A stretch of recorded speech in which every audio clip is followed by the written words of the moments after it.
बिस्मिल्लाहिर्रहमानिर्रहीम। अस्सलाम वालेकुम dear students. Myself Mohammad Salman Masood from computer science department. उम्मीद करता हूँ आप खैरियत से होंगे। स्टूडेंट्स, हमारा अबाउट 80% सिलेबस जो है कंप्यूटर साइंस का कवर हो चुका है। तो हम आज नेक्स्ट चैप्टर का आगाज़ करने जा रहे हैं, चैप्टर नंबर 8 का। हमारे पहले 7 चैप्टर कंप्लीट हैं, तो उम्मीद करता हूँ आपको आते भी होंगे। आज जो हमारे पास चैप्टर नंबर 8 है, विंडोज़ ऑपरेटिंग सिस्टम, इनमें से हमारे पास पेपर में शॉर्ट क्वेश्चंस पूछे जाते हैं। तो आज के जो हमारे टॉपिक हैं, इसमें हम ऑपरेटिंग सिस्टम क्या होता है इसकी बात करेंगे, यूज़र इंटरफेस क्या है, और टाइप्स ऑफ ऑपरेटिंग सिस्टम को डिस्कस करेंगे डिटेल में। तो आगाज़ करते हैं। आगाज़ में हम सबसे पहले लास्ट लेक्चर का थोड़ा सा ओवरव्यू, कि हमने लास्ट लेक्चर में चैप्टर नंबर 7 को वाइंड अप किया था, जिसमें हमने डाटा सिक्योरिटी से रिलेटेड बात की थी कि सिक्योरिटी क्यों ज़रूरी है और डाटा सिक्योरिटी इंपॉर्टेंट क्यों है, अहमियत क्यों रखती है, ताकि हमारा डाटा जो है वो कोई गैर मुतल्लिका पर्सन उसको डिलीट ना कर दे, चेंज ना कर दे, करप्ट ना कर दे। फिर हमने सिक्योरिटी वायलेशंस देखी थी कि किस तरह से हमारी सिक्योरिटी को वायलेट किया जाता है, ब्रेक डाउन किया जाता है। हमने डिफरेंट इसमें पढ़े थे कि कोई भी पर्सन हमारे कंप्यूटर रूम में एंटर होके हार्ड डिस्क चुरा लेता है, या कोई हमारा पिन कोड या पास कोड गेट करके हमारे अकाउंट से शॉपिंग कर सकता है, large amount of transaction perform कर सकता है। डिनाइल ऑफ सर्विस सिचुएशंस की बात की थी, डिफरेंट चीज़ें देखेंगे हमने। पासवर्ड्स की बात की थी कि पासवर्ड क्या है, कोई स्पेसिफिक कोड, ठीक है, या जो कि अल्फ़ाबेट और डिजिट्स पे मुश्तमिल होता है, और किस तरह पासवर्ड होना चाहिए, क्या क्या उसमें अहम चीज़ें हमने मद्देनज़र रखनी है पासवर्ड के रिलेटेड डिस्कस किया था। और लास्ट में हमने बैकअप ऑफ डाटा की बात की थी कि डाटा की एक डुप्लीकेट कॉपी क्रिएट कर देना सेकेंडरी स्टोरेज मीडिया पे, वो बैकअप कहला जाता है। कंप्लीट बैकअप और इंक्रीमेंटल बैकअप, इसकी 2 मेजर टाइप्स थी। तो आज के लेक्चर में हम इंशाल्लाह चैप्टर नंबर 8 के आगाज़ में ऑपरेटिंग सिस्टम की बात करेंगे कि ऑपरेटिंग सिस्टम्स क्या होते हैं।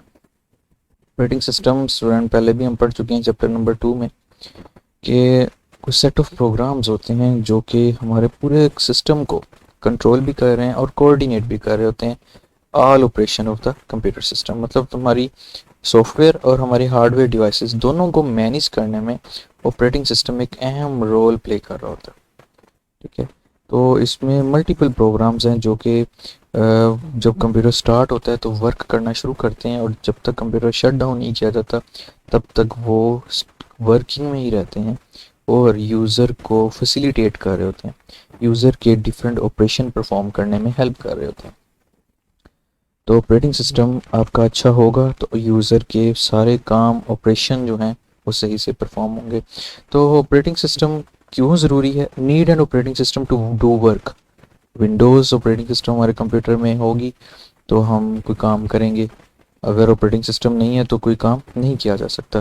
कहते हैं कि without operating system a computer is like a car with no fuel.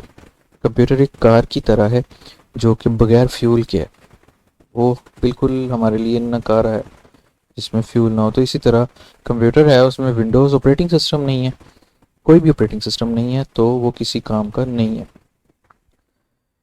फिर नेक्स्ट शॉर्ट क्वेश्चन बनता है, define user interface. User interface क्या है? तो स्टूडेंट्स, जैसा कि आपको डायग्राम में नज़र आ रहा है, इंटरफेस कोई भी एक स्क्रीन जहाँ पे यूज़र इंटरेक्ट करता है। जैसे कि देखिए, मोबाइल फ़ोन की आपको स्क्रीन नज़र आ रही होती है, आप सिंपल टच करते हैं आइकन्स को, फोल्डर को, प्रोग्राम एप्लीकेशंस को, और स्पेसिफिक एक्शन परफॉर्म कर रहे हैं, ठीक है। तो जो चीज़ आपको स्क्रीन पर नज़र आ रही है वो इंटरफेस कहला देता है, ठीक है। तो हम कह सकते हैं कि user interface is use to interact with the computer to perform various task. एक इन कंप्यूटर और यूज़र के दरमियान बातचीत का ज़रिया जो है वो इंटरफेस है। हमें स्क्रीन पे कुछ दिख रहा होगा तो हम कोई काम कर सकते हैं, अदरवाइज कोई टास्क परफॉर्म नहीं कर सकते।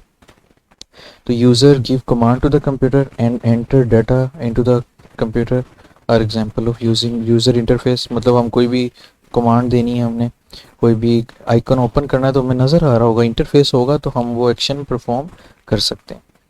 ठीक है, अब इंटरफेस की बात करें तो ऑपरेटिंग सिस्टम ऑपरेटिंग इंटरफेसेस के लिहाज से दो तरह के होते हैं, क्लासीफाइड इनटू टू टाइप्स। एक हमारे पास होते हैं graphical user operating system, GUI operating system भी कह देते हैं इनको, ग्राफिकल यूज़र इंटरफेस। जैसा कि आपको नज़र आ रहा है कि स्क्रीन पे डिफरेंट ग्राफिकल ऑब्जेक्ट्स हैं, हम सिंपल इनको माउस की हेल्प से डबल क्लिक करते हैं, हमारा एक्शन परफॉर्म हो जाता है। और दूसरा हमारे पास होता है कमांड लाइन इंटरफेस, जो कि जिसमें यूज़र कमांड की हेल्प से सारे एक्शन परफॉर्म करता है। कोई फोल्डर, आइकन्स, मेन्यू ओपन करने हैं तो हम कमांड की हेल्प से तमाम एक्शन परफॉर्म करेंगे। तो हम इनको डिटेल में देखते हैं। तो ग्राफिकल यूज़र इंटरफेस क्या होता है कि ऐसा इंटरफेस जिसमें डिफरेंट कमांड्स होती हैं वो ग्राफिकल फॉर्म में यूज़र को दी जाती हैं। यूज़र उन आइकन्स को, फोल्डर्स को, एप्लीकेशन प्रोग्राम को देखते हुए स्पेसिफिक एक्शन परफॉर्म करता है। ठीक है, जैसे कि मैं आपको यहाँ पे दिखाता हूँ कि मेरे पास जो मेरे पास स्क्रीन है या मेरे पास जो ऑपरेटिंग सिस्टम है वो एक ग्राफिकल यूज़र इंटरफेस है।